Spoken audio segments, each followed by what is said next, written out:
y pondré la llave de la casa de David sobre su hombro, y abrirá y nadie cerrará, y cerrará y nadie abrirá. ¿Te acordás en Apocalipsis que cita algo así, de que él abre y ninguno cierra, y cierra y ninguno abre? Surge de acá. Y acá dice que pondré la llave de la casa de David sobre su hombro. Esta expresión sobre el hombro es que él va a gobernar. Y dice ahí la llave de la casa de David, hablando de el descendiente de David, el que va a reinar en lugar de David.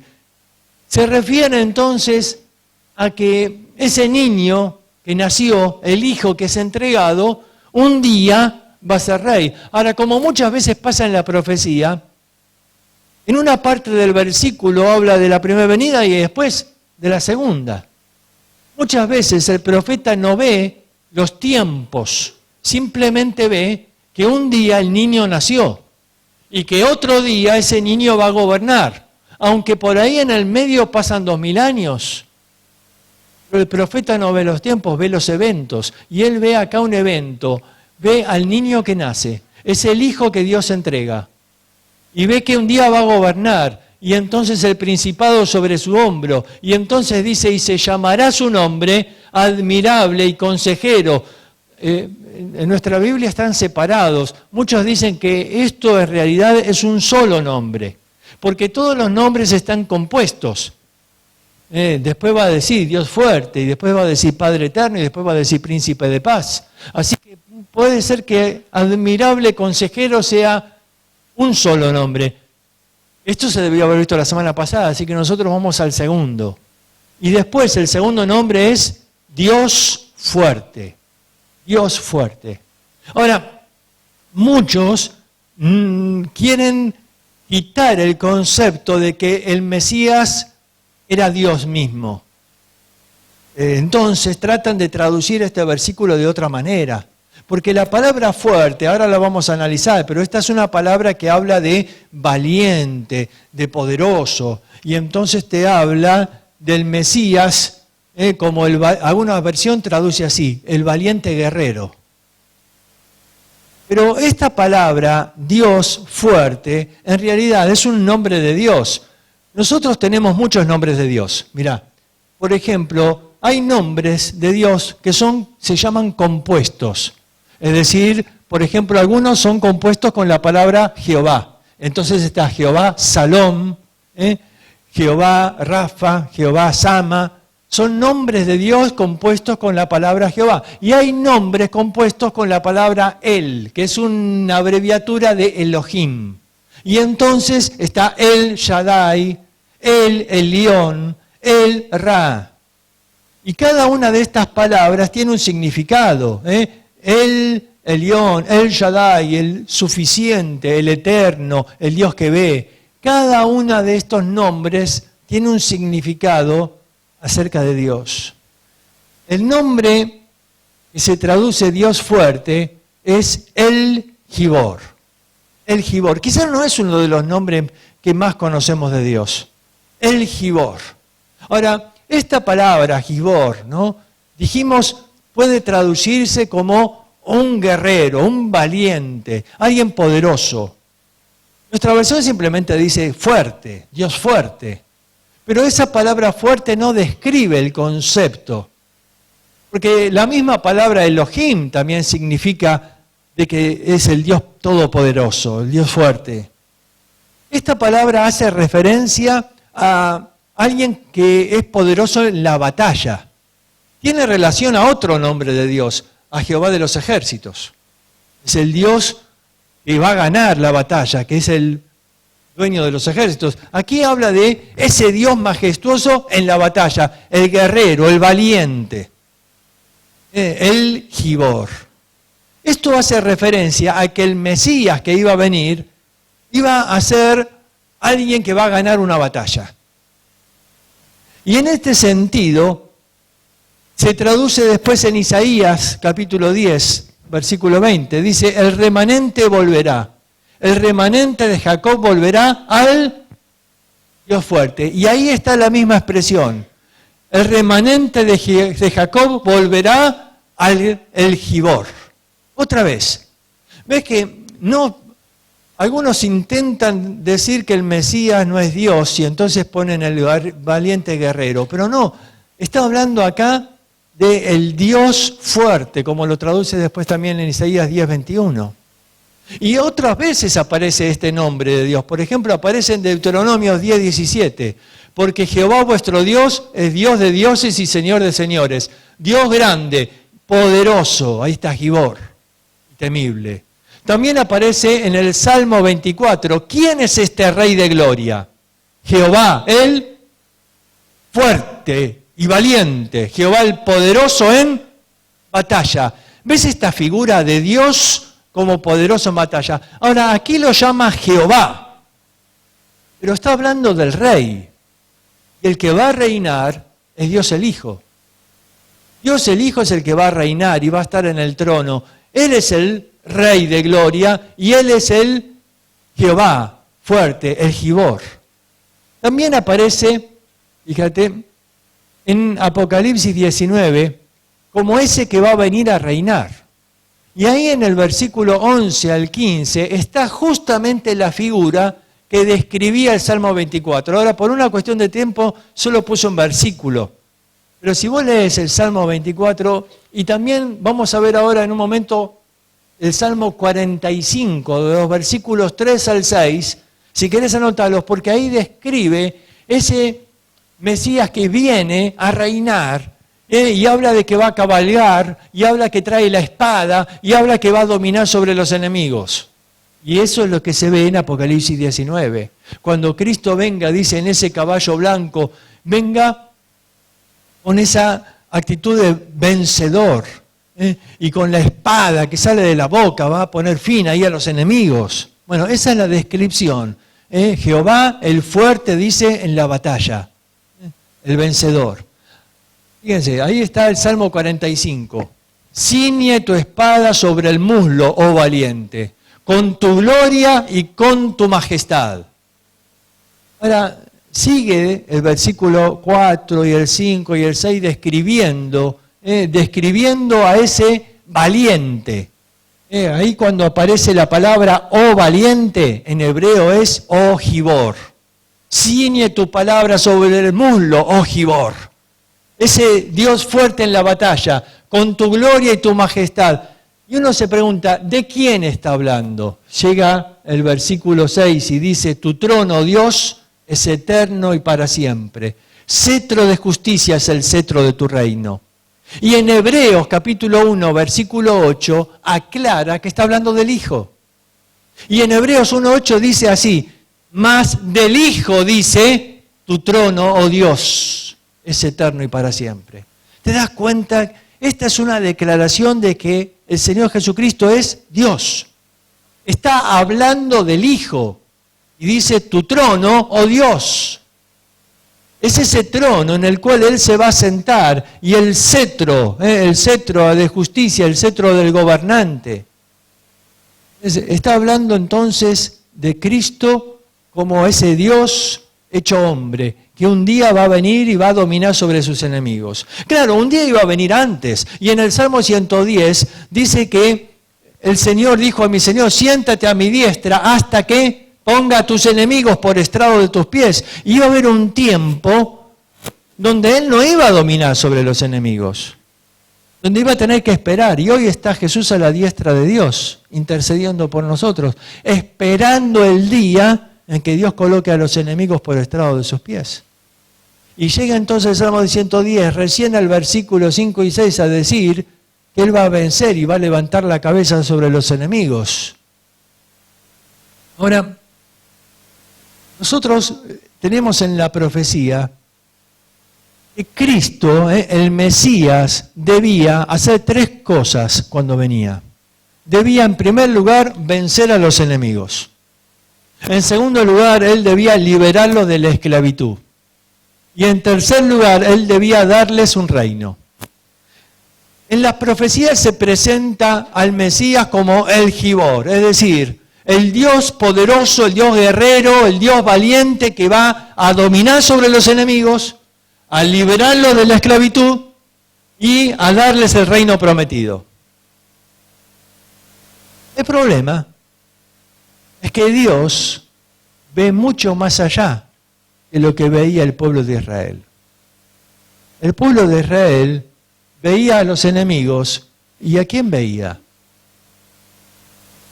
Bueno, cuando escribió Isaías, veían a Babilonia, a los asirios. Después, en la época de Cristo, podemos decir los romanos. Ellos eran los enemigos y ellos querían ser liberados de esos enemigos. Pero Dios ve más allá. Dios ve más allá y vio otros enemigos. Y vio que hay enemigos que están mucho más encima que los babilonios o que los romanos. Vio el mismo Satanás. Quería librarnos de otros enemigos, la muerte, un enemigo del hombre. Y él dice, liberarlos de la esclavitud. Ellos fueron esclavos de los babilonios y también fueron esclavos de los romanos, pero el Señor veía que nosotros éramos esclavos del pecado.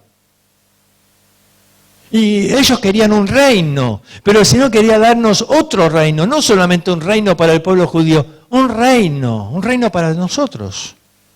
Entonces el Mesías debía venir para hacer cosas mayores de las que ellos esperaban. Y esto no significa que no va a cumplir con esto, porque un día, ahí en Armagedón, como vimos, ahí cuando venga el Rey de Gloria, cuando Cristo venga en gloria, en ese momento va a vencer a los enemigos y dice que con la espada que sale de su boca va a vencer y Él va a librarlos de la persecución del anticristo y Él va a darles el reino prometido, el milenio, y esto se va a cumplir. Sin embargo, nosotros vemos que Jesús venció al mundo, dijo Jesús, yo he vencido al mundo, y también al diablo, y dice en Hebreos 2:14, que por cuanto los hijos participaron de carne y sangre, Él también participó de lo mismo para destruir por medio de la muerte al que tenía el imperio de la muerte. Esto es el diablo. Y ahí habla de un imperio, el imperio de la muerte, un reino que debía ser conquistado y un enemigo que debía ser derribado, destituido. Y dice que Cristo destituyó, derrotó al diablo y también derrotó a la muerte. Y en 1 Corintios 15:54 dice, ¿dónde está, oh sepulcro, tu victoria? ¿Dónde está, muerte, tu aguijón? ¿Dónde está? Cristo ganó la victoria. Él ganó la batalla. Y dice también, así en Apocalipsis 1:18, yo soy el que vivo y estuve muerto, mas he aquí que vivo por los siglos, amén, y tengo las llaves de la muerte y del Hades. El concepto de las llaves es el concepto del triunfo, de alguien que domina. En aquel tiempo una ciudad tenía una muralla y cuando atacabas esa ciudad buscabas derribar las puertas, porque era el punto más flojo de la muralla, las puertas. Por eso ustedes vieron alguna vez esas películas donde con troncos ahí pegaban a las puertas o hacían instrumentos o aún les tiraban flechas con fuego, tratar de que se quemen las puertas, debilitar las puertas, penetrar por esas puertas. Pero una vez que conquistabas la ciudad, tomabas la llave. Ya no hay que romper más la puerta. Ahora tengo ¿qué? Con la llave. La llave como símbolo de conquista. Ahora yo puedo entrar y salir cuando quiero. Ahora yo domino. Jesús dice acá, ahora yo tengo las llaves de la muerte. Hebreos decía que el imperio de la muerte estaba dominado ¿por quién? Satanás. Pero Jesús venció. Ahora Él tiene las llaves. Y dice en 1 Corintios también, y el postrer enemigo que será destruido es la muerte. El último enemigo que será destruido. ¿Por qué el último? Bueno, ya fue destruido porque le quitó el poder a la muerte. Pero todavía hay muerte, y todavía al final del milenio hay muerte. Y por eso es el último enemigo en ser derribado, donde ya no habrá más muerte cuando estemos en el cielo. Ahora ves, Jesús es ese guerrero, es el Gibor que venció al enemigo, que nos libró de la esclavitud y que nos dio un reino. Nos trasladó, dice Colosenses capítulo 1, nos rescató del reino de las tinieblas y nos trasladó al reino de su amado Hijo. ¿Te das cuenta? El Señor para nosotros es el Gibor, es ese guerrero que logró vencer. Ahora, quizás no como ellos lo esperaban. Ellos esperaban que venga el león de Judá y venza con poder. Pero para vencer estos enemigos, para vencer la muerte, para vencer al diablo, había que derrotar el pecado. Para eso no podía hacerlo con poder, no lo podía hacer como león, lo tenía que hacer como cordero. Para poder vencer el pecado, él tenía que primero pagarlo en esa cruz. Era necesario porque Dios es justo, no puede pasar por alto su justicia. El pecado debía ser castigado y cuando Él se ofreció a sí mismo en esa cruz, estaba venciendo el pecado y estaba quitándole entonces a la muerte aquello que la hace terrible, el pecado. Por eso Pablo dice, el aguijón de la muerte es el pecado. Es decir, es lo que hace de la muerte algo terrible, algo doloroso. Si no existiera pecado, la muerte no sería gran cosa. Porque partiríamos de acá, vamos al cielo y nadie iría al infierno, pero el pecado es lo que hace de la muerte algo terrible. Por eso Cristo tenía que ser nuestro guerrero, pero ese guerrero que va a vencer a estos enemigos. Ahora, para terminar, tenemos que pensar en algo más. Él para nosotros es el Gibor, es decir, el que nos rescató de la esclavitud, que venció a nuestros enemigos, al mundo, al diablo, y nos dio ahora un reino prometido. Pero Él también nos quiere involucrar a nosotros, y esta palabra Gibor también se usa para sus guerreros, porque Él ganó las batallas que nosotros no podíamos pelear. Pero Él también quiere que ahora nosotros seamos parte de su ejército. ¿Viste cuando en Apocalipsis 19 Él venga a cumplir la profecía para el pueblo de Israel? Él dice que viene en un caballo blanco, pero ¿quién viene con Él? No viene solo. Venimos nosotros atrás. No empieces a practicar con la espada, no vas a pelear. Cristo gana. Él vence la batalla. Nosotros venimos, no sé, para hacer hinchadas atrás, ¿viste?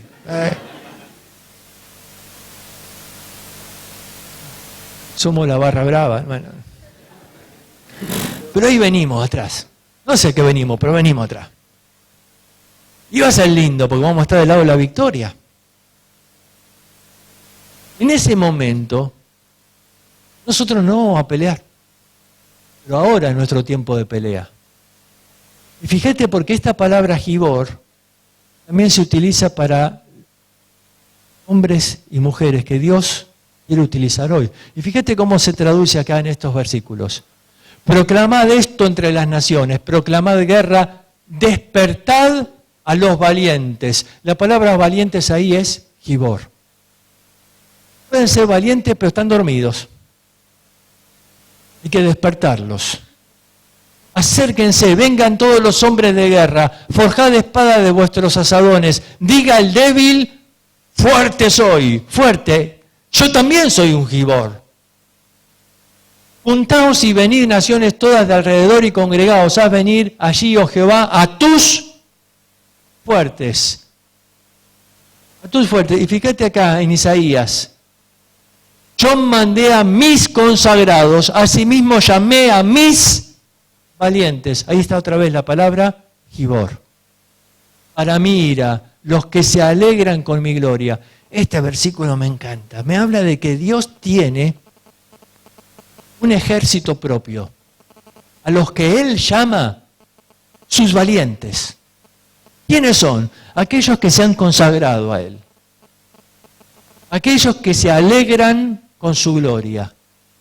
No se alegran con las cosas que el mundo ofrece, se alegran con la gloria de Dios. Ellos saben para quién pelean, porque se han consagrado a Dios. Ellos no están ahí, viste, en la duda de ¿para quién juego? Están aquellos que meten un gol a favor y después se meten un gol en contra. Y vos vas a decir, ¿este tipo para quién juega? Ellos no, ellos son consagrados, ellos saben. Y dice acá Dios, yo llamé a mis valientes, a mis Gibor. Mira, el Señor peleó y ganó la batalla que nosotros no podíamos ganar. Él derrotó el pecado. Él venció la muerte. Él venció al diablo. Y te libró ahora, te libró de esa esclavitud. Nos libró de la esclavitud del pecado y ya quitó de nosotros el terror de la muerte. Ahora la muerte, te asusta un poco, pero ya no te puede hacer daño. Por eso es una sombra, dice, la sombra de muerte.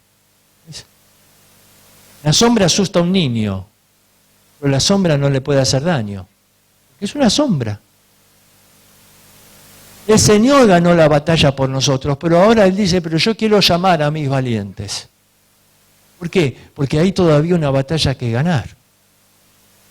Porque todavía, hasta que venga en aquel caballo blanco a vencer a los enemigos, todavía quiero rescatar a cuanto más se pueda. Rescatarlos de esa esclavitud. Porque el precio ya fue pagado, pero no lo saben. Y siguen esclavizados y siguen encadenados al pecado y siguen sufriendo las consecuencias porque nadie les avisó que se pueden ser libres.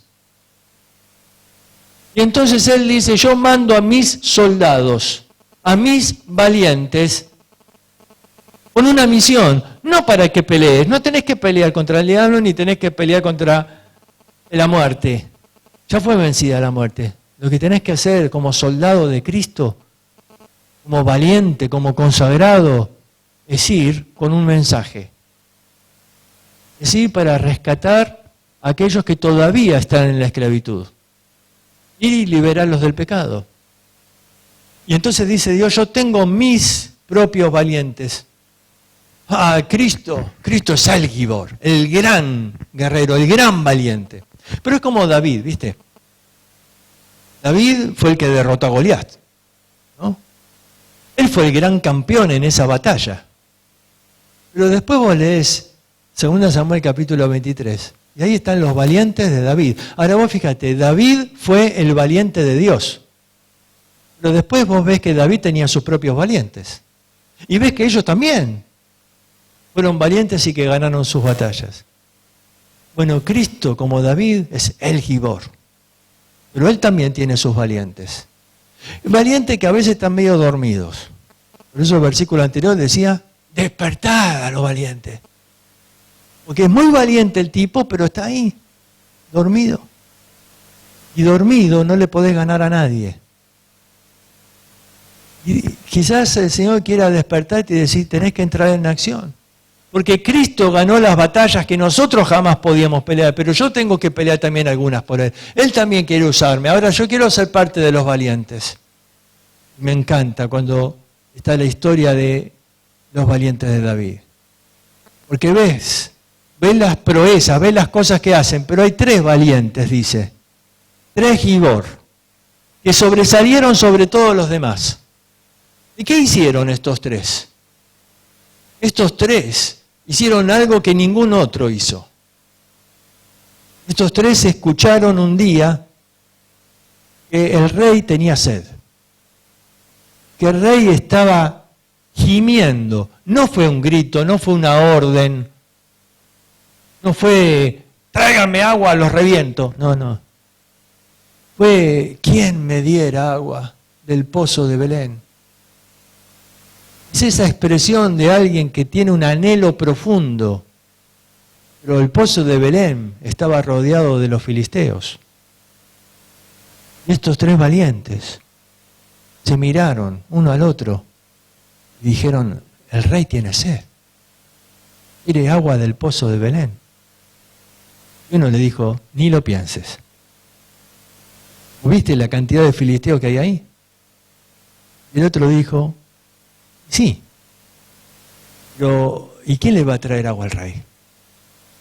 Estos 3 dice que fueron, se metieron en el campamento del enemigo, volvieron con agua para el rey. A ellos no les importó perder la vida. A ellos los motivaba solamente una cosa. Queremos satisfacer los deseos de nuestro rey. Y por eso estos 3 valientes, dice, sobresalieron sobre todos los demás. Quizás las proezas de los otros fueron más grandes. Pero ellos estuvieron dispuestos a dar la vida para satisfacer los deseos de su rey. ¿Vos podés escuchar el deseo de Dios? ¿Deseo del corazón de Dios? Porque, ¿sabés? Para escuchar el deseo del corazón de Dios hay que acercarse mucho, porque seguramente estos tres estaban más cerca que el resto. El resto por ahí ni escuchó lo que dijo el rey. Pero estos tres lo escucharon, estaban cerca. Se acercaron tanto que escucharon lo que anhelaba el alma de David. ¿Sabés qué pasó cuando Isaías se acercó? Se acercó mucho. Él era profeta, años de profeta ya. Pero dice que cuando murió el rey Usías se acercó. Estuvo tan cerquita de Dios que escuchó que ¿a quién enviaré? ¿Quién irá por nosotros? ¿Sabes? Ese es un deseo como el deseo de David. ¿Quién me diera agua del pozo de Belén? Acá Dios está diciendo, ¿quién enviará por nosotros? ¿Quién va a ir? ¿Dónde está el Gibor que va a ir por nosotros para hablar a los hombres, para entregar nuestro mensaje? ¿Quién? Isaías no lo dudó. Acá estoy. Heme aquí. Envíame a mí. Pero Isaías, no entendés.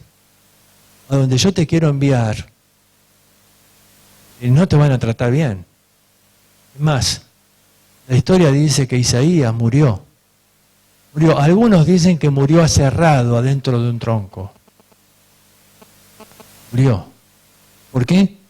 Porque él fue como los valientes de David. Él expuso su vida para satisfacer el deseo de Dios. Él fue un gibor, valiente. La pregunta es, en esta mañana, Cristo venció a tus enemigos ya. Pero Él ahora quiere darte la oportunidad de que vos seas parte de sus valientes. Todos podemos ser hijos de Dios acá y no necesariamente todos podemos ser valientes en su ejército.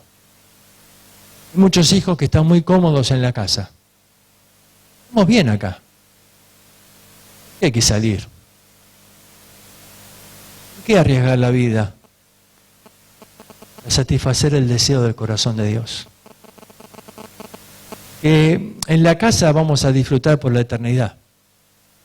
Pero hoy tenemos la oportunidad de decirle, Señor, te amamos tanto, yo quiero ser un valiente, yo quiero ir para satisfacer tus deseos.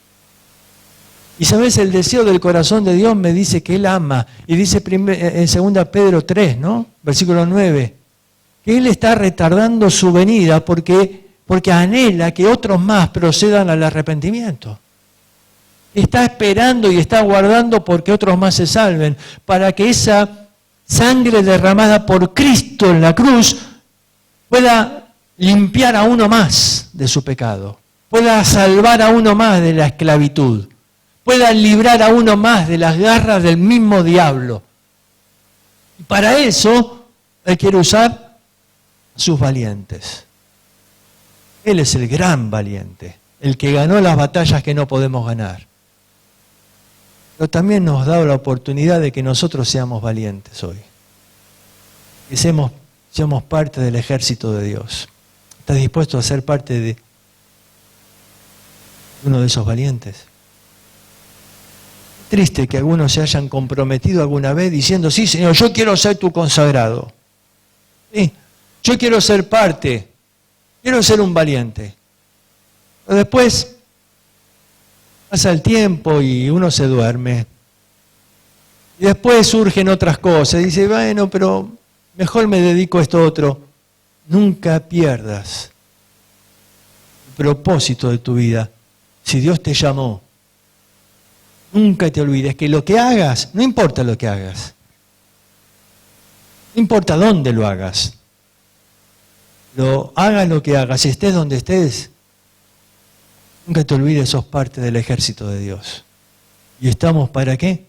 Para suplir y satisfacer los deseos del corazón de nuestro Dios. ¿Oramos?